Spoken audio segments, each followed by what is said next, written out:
Hello everyone, my name is Ashmita. Welcome to my channel.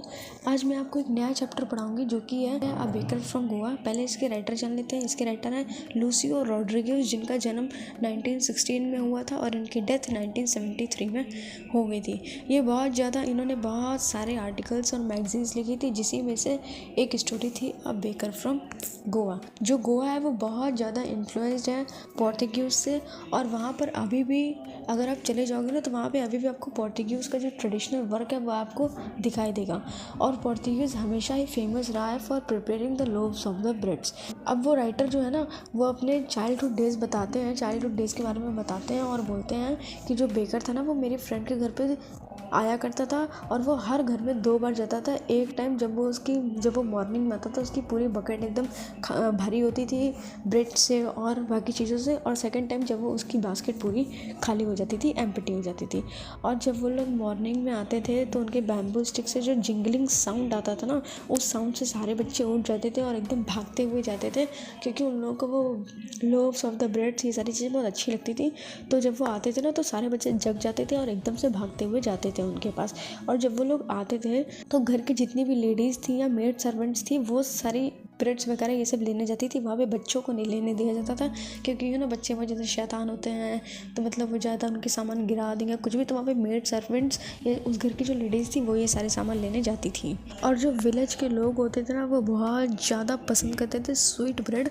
उसको बोल भी कहते थे। ये एक टाइप की ऐसी ब्रेड होती है जो बहुत ज़्यादा स्वीट होती है और राउंड शेप में या सर्कल शेप में होती है, तो इसको बोलते हैं बोल। अगर ये बोल नहीं दिया जाता तो सारे गिफ्ट्स मीनिंगलेस होते थे, यानी कि तुम्हारे गिफ्ट्स की कोई वैल्यू ही नहीं होती अगर आप ये स्वीट ब्रेड नहीं देते थे। और हर फंक्शन में, हर एक फंक्शन, चाहे वो एंगेजमेंट हो, चाहे वो शादी हो, चाहे वो बर्थडे पार्टी हो, या कुछ भी हो, ये ब्रेड बहुत ज़्यादा इम्पॉर्टेंट रोल प्ले करती थी।